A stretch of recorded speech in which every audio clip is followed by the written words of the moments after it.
Hey, Shalom. I want to start off by giving all praises unto Yahweh, Ba'ashem, Yahushai, Ba'ashem, Rachak, Quadash, Barakatham. I want to say double honor to our apostles slash elders, which are of GMS, and blessed salutations to you brothers out there teaching and enduring truth and sincerity. This is a little quick hit going into, the woman, the Negro woman, or the Israelite woman, Eve, or, the real Eve, so to speak. Not the parabolic one. But you know, that parabolic Eve is Esau, and the intentional Eve would be the Israelite woman. You know what I'm saying? Uh, but with that being said, this lesson is called in the men shall thy seed be called, right? Because you know these our women are coming are boosted up in the society. You know, uh, let's see here,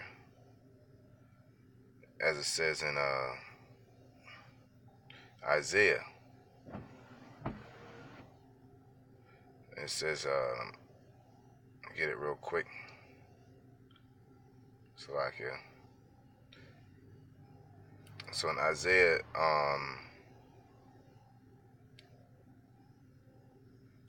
3:12, it says, children are my oppressors, women rule over them, my people. Guys lead you astray, they turn you from the path. I have something else that I'm holding, so that's a matter of fact, I just read the proper version. I was reading a different version. It says, as for my people, children are their oppressors, and women rule over them. O my people, they which lead thee cause thee to err, and destroy thy way of thy paths. And one path is our gene, our line. You know what I'm saying? And the women of our nation are thinking they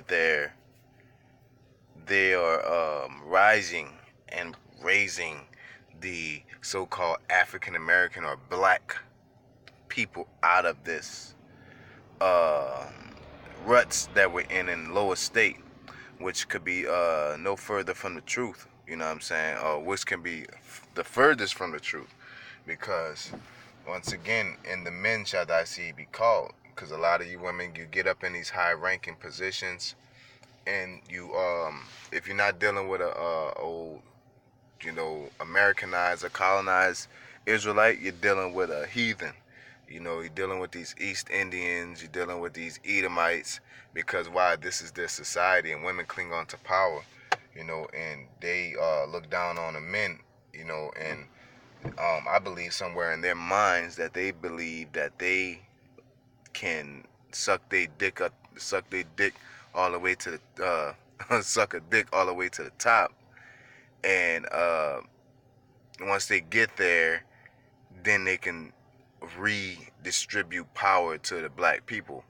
You know what I'm saying? Which is again the furthest away from the truth, because within the scripture, through proof of the scriptures, it says Wisdom of Solomon 7:12. It says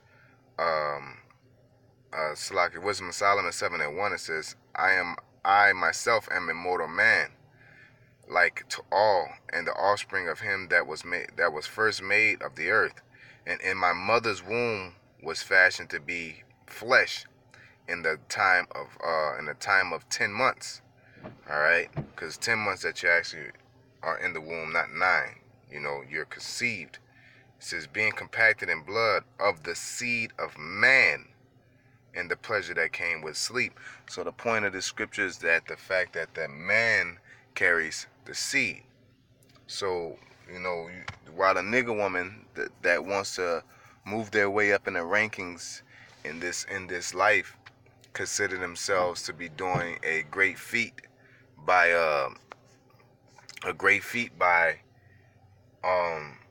intermarrying and basically staying away from the so-called poor Negro, and Israelite man, and you're moving on to better things, doing what's best for you, and keeping your circle with people that's doing what you're doing and doing better, and you feel like you're doing the thing. At the end of the day, you're cutting off You're cutting off your own predecessor. You're cutting off your own line. Ain't gonna be no more Nubian black queens type of deal. Y'all ass gonna be a bunch of Cleopatras, a bunch of Edomites that think y'all African. You want to? If it was up to you, you'll wipe out the whole race. That's why the Most High ain't dealing with you women, man. You know, especially you ones that believe that through your actions that you will receive some type of pardon, or that you have some type of power to restore a thing. You know what I'm saying? The Most High set up an order, and the main people that like to defy it is 2/3 heathens and nigger women. You know, the Lord sit there and say, don't prophesy in the churches. You prophesy in the churches. The Lord sit there and tell you, not to usurp authority over man. You usurp authority over man. But then you turn it around and flip the script as though that you're doing it in the name of the Most High. If the Lord ain't ordained it, you ain't supposed to do it. And you can't make up this theory in your mind like the Lord spoke to you personally and he told you to do something contrary to the scriptures. You know what I'm saying? The commandments that the Most High give you, they're commandments. A woman should not usurp authority over man. A woman shall keep silence in the churches. That's a commandment. So if you break that commandment, that's a sin.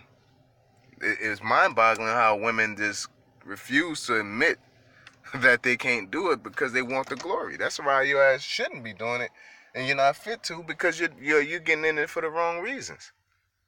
You know, but I just wanted to put that vibration out there and remind these nigga women that your rise to the top through open up your quiver to every arrow and utilizing the oppression of the Israelite man. You know what I'm saying? And looking down on the Israelite man while you are in Babylon in Satan's house rising to the top, that count your days.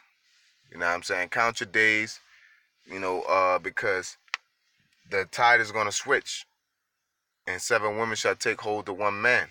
The respect of the Israelite woman is going to be very low. It's very low right now. It's very, very low. You know what I'm saying? The only women that get respect is the ones that are enduring this truth and sincerity, that are amongst the elect. But any women outside of that, they ain't, they're reputed as nothing. You might as well be a heathen, because you're worse than 2/3.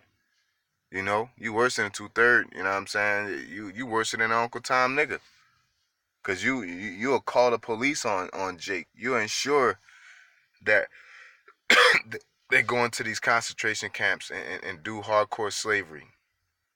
You incite that. You're just your father's the devil, and the works of him ye will do. So nothing too big on it. Just reminding you women out there that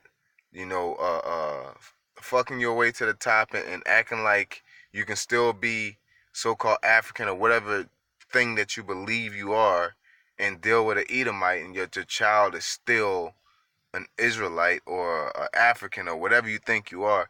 That's not the case. Your child will be an Edomite after that. Your line is wiped out. You're done. You know what I'm saying? You're in, you're finished, you're over. And if you marry an Israelite nigga and you're Americanized, he's done, and you're done too. So both of y'all through. Y'all gonna go through it together, You're a through couple, So once again, I just want to remind, you women out there that believe that you can fuck your way to the top or suck your way to the top and deny your nation and act like you can give birth to the nation through you. You women, anything that you do that's outside of your men, you're cutting yourself off. The scripture said, let the woman be saved in childbirth. It ain't talking about childbirth for no damn heathen. It's talking about childbirth for Israelites. Because your children are going to be the ones that's going to rule in the stead. Mainly the man, not mainly the man. The man will be ruling. So it's very important to have a male. That's why the scriptures say, let the first male that break the matrix be to the Most High. Not the first female, the first male. This thing is for men. It says, the pastors of my flock are men. The Lord, you women should be privileged to be with the Israelite man because that's your way out. That's your ticket out of here, man. Your guaranteed ticket. So, just putting that out there. I want to say call law to y'all about Shemai Shai, double honor to our apostles / elders for charge GMS, and blessed citations to you brothers out there teaching and enduring truth and sincerity. Hey, shalom.